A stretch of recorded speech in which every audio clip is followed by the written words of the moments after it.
So, you're a manager, and your job? Well, it's probably gotten a lot more complicated, right? You're not just managing the business anymore. You're leading. You're recruiting, training, inspiring, correcting. It's a ton. So today, let's dive into a really powerful framework from the book Coaching, Mentoring, and Managing that can help you cut through all that chaos. Wow, that one hits home, doesn't it? This is one of the biggest, and honestly, one of the toughest, mindset shifts for any leader to make. Your success isn't really about what you produce anymore. It's measured by the results your team produces. So the absolute best investment you can make with your time and energy? It's in your people. That's the million-dollar question, isn't it? And the answer is definitely not a one-size-fits-all approach. The real key, the secret sauce, is understanding that different people need different things from you at different times. And that leads us perfectly into the very first step of this whole model. Before you can help anyone, you have to know where they're really at. You have to diagnose their performance accurately.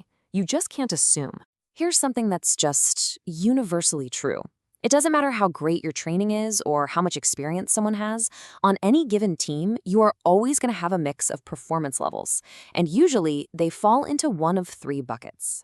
First up, you've got your high flyers. You know them, the ones who are consistently knocking it out of the park and pushing what's possible in their role. Then you have your reliable core. These are the folks who get the job done. They meet their goals, they do what's asked, and they are the absolute backbone of your team. And finally, for all sorts of reasons, you'll have team members who are struggling. Right now, they're just not meeting the minimum requirements. And that's okay, because every single team has this mix. And this is the whole point. If you treat all of these people the same way, you're going to fail them, and you're going to fail the team. Your top performer does not need the same thing as the person who's struggling. Your leadership has to be situational. Okay, so this is where the model gets super practical. Once you figured out where someone is performing, you can choose the right leadership hat to put on. So what is the staff coach model officially? Well, it's a framework that helps you pick your response. You stop being just the manager and you become a counselor, a coach, or a mentor. And you switch between these roles depending entirely on what your employee needs from you in that moment. The process itself is really simple and powerful. First, you assess where they are. We just talked about that. Second, you choose the right role to help them. Let's break down exactly what those roles are. And this chart, it lays it all out perfectly. See, if someone's performance is below standard, you act as a counselor. Your goal is to correct the issue and get them back on track. If they're performing right at standard, you put on your coach hat. Your job is to inspire them, to motivate them to go beyond just good enough. And for your superstars, you become a mentor. Your goal is to develop them, to help them grow entirely new skills. 3 different people, 3 different roles, 3 different goals. But look, this model isn't just some mechanical process you can just install. For it to actually work, you need to create the right environment. Think of it like an operating system that the whole thing runs on. And that operating system is built on core values. The book outlines 10 values, but let's just zoom in on 4 that are so important.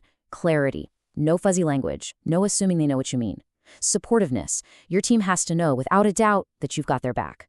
Risk. Creating a space where it's safe to try things and even to fail as long as you learn from it. And of course, respect. That's the foundation of everything. I love this quote because it just nails why that value of risk is so vital. You see, failure isn't the end of the world. It's actually how we find new and better ways of doing things. Your job as a leader is to build a culture where people feel safe enough to take those smart risks. When you really live these values as a leader, you create an environment where people don't just feel like they have to perform, they feel motivated to grow. They want to get better. And that is a total game changer for productivity and for keeping your best people around. All right, so let's bring it all home. How does this all come together into a practical toolkit that you can actually start using today? This is the big idea. Your real job isn't to manage tasks or projects. It's to manage the things that cause great results. And that means managing people. Your true function is to develop your team's skills and motivation. The results will follow. So let's boil it all down. If you take just one thing away from this explainer, let it be this simple chart. This is your cheat sheet.